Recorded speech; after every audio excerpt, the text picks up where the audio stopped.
Hi guys, welcome back to my YouTube channel Village Boy Assam. আৰু মই মোৰ আগৰ ব্লগটোত কৈছিলো যে আমাক কোম্পানীয়ে কেনেকুৱা কি ৰুম দিছে মই আপোনালোকক দেখুৱাম সো ভিডিওটো ষ্টাৰ্ট কৰিবলৈ গৈ আছো আশা কৰো আপোনালোকে শেষলৈকে চাব আৰু এটো হৈছে আমাৰ বিল্ডিংৰ গ্ৰাউণ্ড ফ্লোৰ মই আপোনালোকক আমাৰ বিল্ডিংৰ ফ্ৰন্ট সাইডটো দেখাব গৈ আছো আৰু ইয়াত আপোনালোকে বেছিভাগ গাড়ী দেখা পাব ইয়াত বাইক এখন দেখা পাইছে আপোনালোকে ইয়াত বাইকৰ সংখ্যা বহুত কম কাৰণ ইয়াত বহুত গৰম সো মানুহবিলাকে বাইক কম ইউজ কৰে গাড়ী বেছি ইউজ কৰে আৰু ইয়াত বিল্ডিংৰ কালাৰবোৰ আপোনালোকে এনেকুৱা দেখা পাব আমাৰ তাৰ নিচিনা বেছি ৰং বিৰংগী নহয় কাৰণ যেহেতু ইয়াত বহুত গৰম সো বিল্ডিংবোৰ এনেকুৱা ধৰণৰ থাকে আৰু ইয়াত আপোনালোকে মানুহ কম গাড়ী বেছি দেখা পাব চাওক গাড়ী দেখা গৈ আছে মানুহতকে গাড়ী বেছি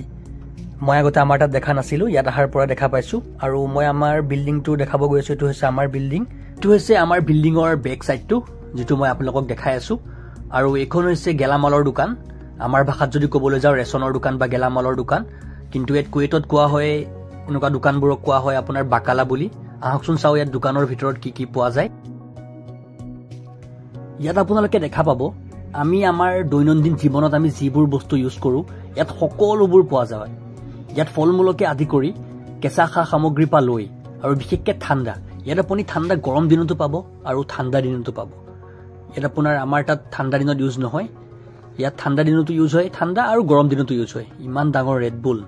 ফাৰ্স্ট টাইম দেখা পাই আছো মোক এটা সাৰ্ফ লাগে আৰু মই এটা সাৰ্ফ লওঁ এই সাৰ্ফটো আমাৰ তাত 10 টকা মান হ'ব কিন্তু ইয়াত আপোনাৰ দাম হৈছে ইয়াত 100 ফিলস যেটো আমাৰ তাৰ হিচাপত 27 টকা হয়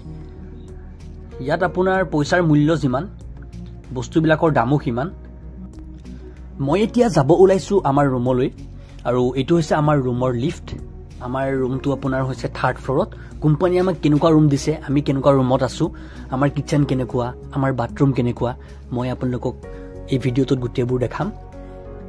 সো মই এটা ৰুম পামহি আৰু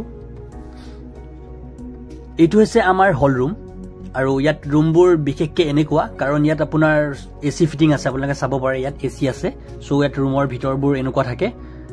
আমাৰ তাৰ নিচিনা নহয় ৰুমবোৰ ইয়াত বহুতে বেলেগ আমাৰ তাতকৈ মই আপোনালোকক দেখাব গৈ আছো আমাৰ ৰুমৰ পৰা ইয়াৰ বাহিৰৰ ভিউটো চাওক আপোনালোকে কিমান ধুনিয়া আমাৰ তাৰ নিচিনা নহয় আপোনালোকে চাব পাৰে বিল্ডিংবোৰ আৰু বিশেষকৈ ইয়াত আপোনালোকে চাওকচোন গাড়ী মই আপোনালোকক কৈছো ইয়াত মানুহতকে গাড়ীৰ সংখ্যা বেছি আপোনালোকে চাওক তললৈ চালে মানুহ দেখাই নাযায় খালি গাড়ীয়ে দেখা যায় আৰু ইয়াত আমাৰ জোতা চেন্ডেলবোৰ থোৱা হয় এতিয়া মই দেখাব গৈ আছো আপোনালোকক আমাৰ ৰুমটো লৰা মানুহৰ ৰুম সো ৰুমটো এনেকুৱাই থাকিব গম পাইছে আপোনালোকে আমাৰ ৰুমৰ পৰাও যদি মই বাহিৰলৈ চাও হে সেমে ফুটেজ সেম ভিউ আগৰ হল ৰুমটোৰ নিচিনাই আৰু ইয়াত আপুনি দেখা পাব ওপৰত এখন বেড আৰু তলত এখন বেড ইয়াত হোষ্টেলৰ নিচিনাই প্ৰায় মুম্বাইত আপুনি আমাৰ বাহিৰত যিবোৰ আছে লৰা গম পাব আপোনালোকে এনেকুৱা ধৰণৰ নিচিনাই হয় এইটো বেড আপোনাৰ খালি আছে বৰ্তমান যোৱা কালিলৈকে খালি নাছিলে আজি খালি আছে যেহেতু মোৰ লগৰ এটা আছিলে এইটো মোৰ লগৰ হি যোৱা কালি আপোনাৰ ঘৰত গৈছে মনটো অলপ বেয়া লাগি আছে কাৰণ বিদেশত আছো যেতিয়া এইটো হৈছে আমাৰ কিচেন আপোনালোকে চাব পাৰে কিমান ধুনিয়া এটা আমাৰ সকলো খা সুবিধা দিছে আমাক কোম্পানীয়ে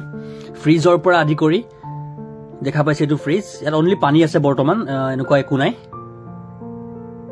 আৰু আমাক কোম্পানীয়ে আপোনাৰ ৱাশ্বিং মেচিন কাপোৰ ধোৱাৰ কাৰণে যেহেতু আমি লৰা মানুহ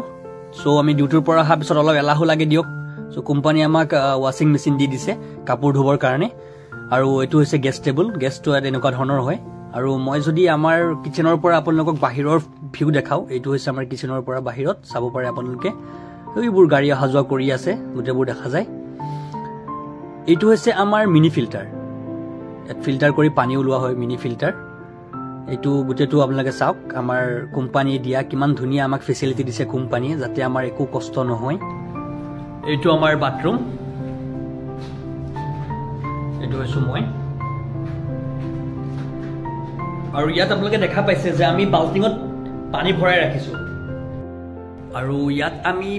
বাল্টিঙত পানী ভৰাই ৰখাৰ কাৰণ হৈছে যেহেতু ইয়াত বহুত গৰম আৰু আপোনালোক সকলোৱে জানে পানীৰ টেংকিবোৰ বিল্ডিংৰ টপ ফ্লোৰত থাকে আৰু ইয়াত বহুত গৰম হোৱাৰ বাবে পানী টেংকিৰ পৰা যিবোৰ পানী আহে সেইবোৰ বহুত গৰম হয় আৰু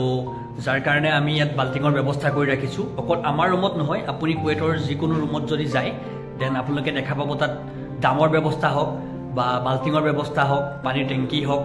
সৰু টেংকি সেইবোৰ আপুনি তাত দেখা পাব কাৰণ ইয়াত বহুত গৰম যাৰ কাৰণে আমি পানী ঠাণ্ডা কৰি তাক আমি যে ইউজ কৰিব পাৰোঁ সেইকাৰণে আমি ইয়াত বাথৰুমত পানীবোৰ ভৰাই ৰাখোঁ আপোনালোকক মই সকলোবোৰ দেখালোঁ যে আমাক কোম্পানীয়ে কি কি ব্যৱস্থা কৰি দিছে আমাক আপোনাৰ ৰুমত এচিৰ পৰা লৈ কিচেনত আপোনাৰ ফ্ৰিজৰ পৰা লৈ ৱাশ্বিং মেচিনৰ পৰা লৈ গেছৰ পৰা লৈ সকলোবোৰ সুবিধা দি দিছে আপোনালোকে যদি এনেকৈ ক'ৰবাত কোম্পানীত কাম কৰি আছে দেন মোক কমেণ্ট কৰি জনাব যে আপোনালোকৰ কি কি সুবিধা আছে ভিডিঅ'টো চাই যদি ভাল লাগিল তে ভিডিঅ'টো লাইক কৰিব চেনেলটো ছাবস্ক্ৰাইব কৰিব আৰু শ্বেয়াৰ কৰিবলৈ নাপাহৰিব তে লগ পাম নেক্সট ব্লগত